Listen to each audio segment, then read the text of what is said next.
Hi, everyone. I'm Lisa. For those of you who don't know me, I'm the coordinator for the NL Young Farmers program. And I want to welcome you to this workshop this afternoon, Farm Composting, Barriers and Opportunities, a collaboration which is between ourselves, NL Young Farmers, and the NL Composting Co-operative and O'Brien Farm. So thank you, everybody. And without further ado, I will introduce Mark, who is our outreach coordinator, to pick things up from there.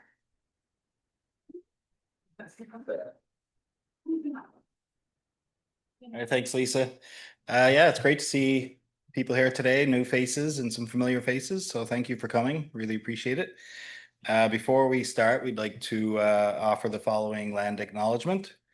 Our work spans across multiple lands and territories, each with its own rich history and cultural significance. We honor the traditional custodians of these lands, including the Inuit, the Innu, and the Mi'kmaq, and pay our respects to the elders past, present, and emerging. We recognize the enduring connections that Indigenous peoples have to these lands, waters, and communities. We are committed to fostering respectful relationships and partnerships with Indigenous communities and learning from their knowledge and traditions. As we work across these diverse territories, we strive to uphold the principles of equity, respect, and inclusion, and to contribute positively to the communities we engage with. Okay.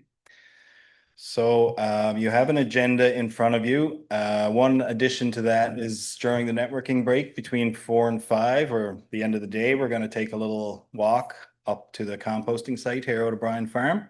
So that's a nice little treat.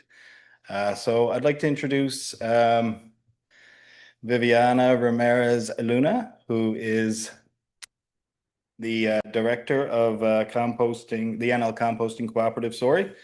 And Viviana is a Colombian Newfoundlander and Labradorian, environmental scientist, mother, and social entrepreneur living in St. John's.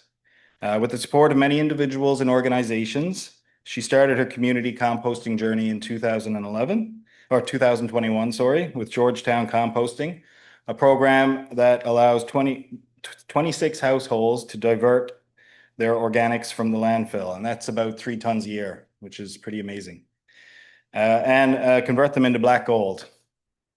Learning the incredible benefits of this program, the ease of being replicated, and the urgent need to bring composting to every community through a small-scale model prompted her to start the process of the NL Composting Co-operative. The co-op is bringing people together to support waste reduction, local food production, and take climate action through small-scale composting, the seed that feeds many birds. All right, so welcome, Viviana, please. Thank you.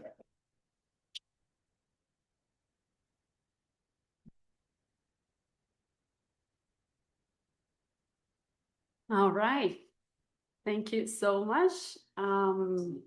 Very excited to be here and in partnership with NL Young Farmers and O'Brien's Farm, organizations that I always look up and like how cool the work they do. And now we are sharing the same room, sharing this knowledge. And happy Circularity Month. So for those who don't know, Circular Economy Month is being celebrated during October for a few years. It started as a waste reduction week in October, and now it's extended to the circular economy, and it's led by an organization in Ontario. So we are framing this, composting as a big piece in circularity when it comes to food scraps back to the ground as a circular process. So I'm gonna go into what small scale composting is, not smelly. I'm going to share 2 programs that I run here in St. John's, Georgetown and Aldershot Community Compost, that have taught me so many lessons. And then I'm gonna get into NL Composting Co-op, a little bit about us, where we are up to now. We're just figuring out how we support our co-op members and building relationships with regulators. And I also want to add that Ian in the back is also part of the board of directors with our co-op. So small-scale composting is a decentralized model that recovers and processes organic materials locally in neighborhood, schools, farms, at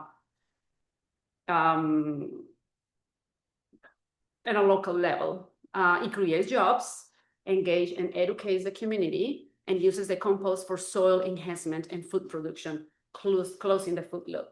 So this is in contrast to large-scale composting, where organics are transported for very long distances, usually is contaminated, so it's not really used for food, and there's no relationship building with the community that really owns those organic materials. One size doesn't fit all, so it adjusts to the needs of the community.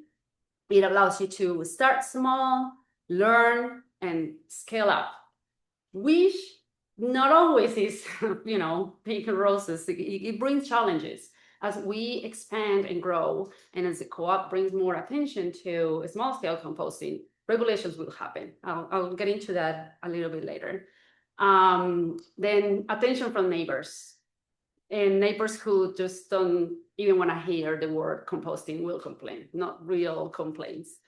And a scarcity of resources. Somebody and the forum was talking about dry leaves or browns or the carbon material, and it's not always available or accessible. So as we also grow and more people are doing composting, those resources might become scarce, or we just need to figure out how to collaborate and cooperate to share those resources.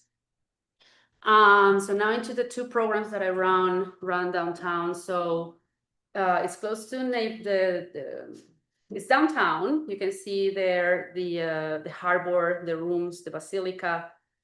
So it's up Water Street. We started Georgetown in Kingsgate Condominium in 2021 with the support of MMSB, the City of St. John's, Food Personnel, and then Aldershot a year later. So this is a community garden that I'm part of. And it also started with support from Food Personnel, and then it's been supported by the church that owns the land. So here on this side, pictures of Georgetown, and over there, Aldershot. Georgetown, we have 3 tumblers. They're Juracan type, steel made, insulated. It runs year round. It collects organics from 26 households, mostly non-gardeners. So there are people who just want to divert organics. They don't interested in getting compost back. Some people do get back compost. And we have about 3 to 5 volunteers throughout the year. Then Aldershot, we only have 1 tumbler, 10 households. It's mostly gardeners, but it also became it was receiving the overflow from Georgetown. At some point, I have to close participation in Georgetown, but then I started directing to Aldershot. So we receive organics from people outside the garden. And then we have 1 or 2 volunteers. I used to process all the material on site, but I don't do that anymore, and I'll explain in a bit why. Which is where farms are playing a big role in relationship with these programs. So most participants received orientation, a fridge magnet, which I gave to everybody, the fridge magnet with a list of what we accept and we don't accept. And then I sent periodic emails with tips. We also canvassed and handed out the flyer that I also put in your tables with how to participate in our contact information. We only take veggies, bread, tea, no animal protein, maybe in the future. I think it's possible at this point, after a few years running composting with this Juracan, I think it's possible to also receive meat. But I've also limited my time and energy put into this program because it's fully volunteer. So I'm also nervous that it can bring issues. The group are mostly volunteers. This is not a mandatory program, and people who participate because they see the value of composting, they know the need of clean compost, and they will follow any recommendations that I provide if I end up receiving meat. And it's a drop-off. Nobody is on site. They drive or walk with their containers. And I have all the compartments locked except one, so they know where to bring their organics. It's a pay what you can. So as I said, it started with funding, then we run out of funding, and there's no funding for day-to-day operations. It's not big enough that I can charge really to pay for salaries, but it pays for supplies. So it's a pay what you can for current participants. For any new, I'm saying it's $10 a month, because it is still symbolic, but it's also a way to say this cannot be just for free, or $5 a year, which is what some people pay. And it's fine. It's a pay what you can, no questions asked. But again, over time, because of the work that this involves, I'm no longer just offering people the option to pay what they can. It has to be $10 a month. And then for Aldershot, it's a very small program. It's very slow, like beans don't fill up quick or anything. So we're good with the basic funding that we started with, and the funding that the church provides annually.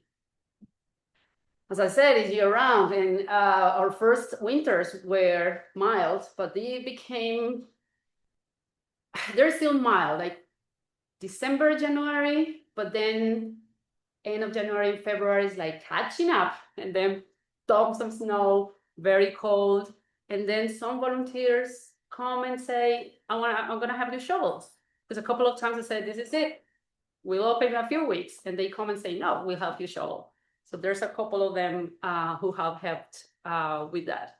The beans, so I only have one being active, and it became over time during all year round, it's a drop-off site. I don't have more storage to put more things, or I could, but again, it will involve conversations with the condo and things that I'm not anymore willing to put it, but at least I'm still providing that space for neighbors to come and drop off their organics. So that is the goal of these programs, providing the space for neighbors to drop off, not to make compost. That's where farms became lifesavers. So it started in the winter because of lack of room, and because the material wasn't cooking. It wasn't frozen either, which was good, because it was easy to just empty the bean and take it somewhere else. So Phil Coates, who works here, he's been a huge help all along.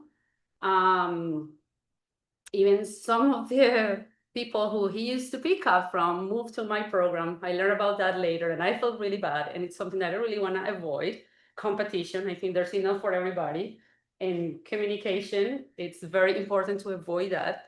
We're still friends. And he continues helping me. He's a wealth of knowledge when it comes to composting and logistics, because he picks up from residents. So I always go to like, hey, Phil, what do you think about this or that? So Phil Coates Island Compost, Sarah Crocker, C2 Spooning, Portugal Coast and Phillips, and then Noel and Colleen, Avalon Homesteading in CBS. And Avalon Homesteading has worms. So now the worms do the work for me. They're the ones making compost. And Colleen too. Colleen in other parts of the farm will process all their organics, and we combine and give our participants compost back. And with Colin, we are thinking about expanding and offering services in CBS. So again, Georgetown and Aldershot are drop-off sites, no composting sites, because this is where composting happens. Participants, 17 out of 26 households reported their diversion between May 2023 and May 2024. And we learned that we could be diverting almost 3 tons in this tiny project, 3 tons. So the potential for the network of sites with small infrastructure, but well paid, not for free, have a huge potential for waste diversion, which is a support for municipalities. And then compost production for food. So the goal when I started Georgetown was to pilot and then come to the city and said, we can replicate this. I can help you. And they were like, good for you. So I was like, now what? I still continue conversations, and I'll talk about that in a bit. Conversations with the city is very, very important. We have a new council, so there's new hope that we can replicate this in St. John's. And then these projects were also inspired by other projects happening in the province. So there are many examples of small-scale composting around the island and in Labrador. And that inspired the creation of the co-op, how we replicate this. So our vision, so we incorporated last year in the summer. We are a community service co-op. So as opposed to workers, consumers, or producers, we're a community service co-op. Our vision is to empower communities and make composting, small-scale composting, an organic part of every community. And our mission is to be a resource platform. So create the resources based on the experience that we've been gaining, the conversation that we are having, for others to come and use those resources and create composting programs that fit their communities. The province and the city both have looked into composting before, and they usually come with larger scale composting. So very costly. They see compost contaminated in other cities, so it hasn't been a motivation for them to go ahead. And so that's also when this model comes in, giving the opportunity to communities to use and manage those organics that we are wasting big time. We welcome anybody with an interest in shaping and advancing composting in our province, individuals and groups. So those are the cost of the membership fee. It's a one-time fee. You become a member. We have 17 members in 12 communities, 12 individuals and 5 collectives. So with the collectives are the Black Spruce Company in Happy Valley Goose Bay, the Bearded Keeper, Ian in the back in Port Blandford, Western Environment Center in Corner Brook, which has been running this type of model since 2017 in many community gardens in Corner Brook. It has a partnership with the city of Corner Brook. So that is one model that has always been very inspiring that we have here and we can replicate. Two Whales Coffee Shop in Port Brexton and Ray's Candy Grocery in Paradise. So right now we launched a survey very similar to the one that some of you completed, asking what organics are you collecting, where they come from, do you pick up, do you they bring it to you, are you want to expand, where are the barriers? So we want to learn where our members are, and our ultimate goal is to create a program. We are writing a proposal right now to create a program that will help members build infrastructure and capacity to start, run, expand, and maintain their composting programs in the long term. Another part that we're doing is conversations with the City of St. John's and the Department of the Environment and Climate Change for 2 reasons. One, as I mentioned earlier, as we grow and get more attention, regulations are going to come.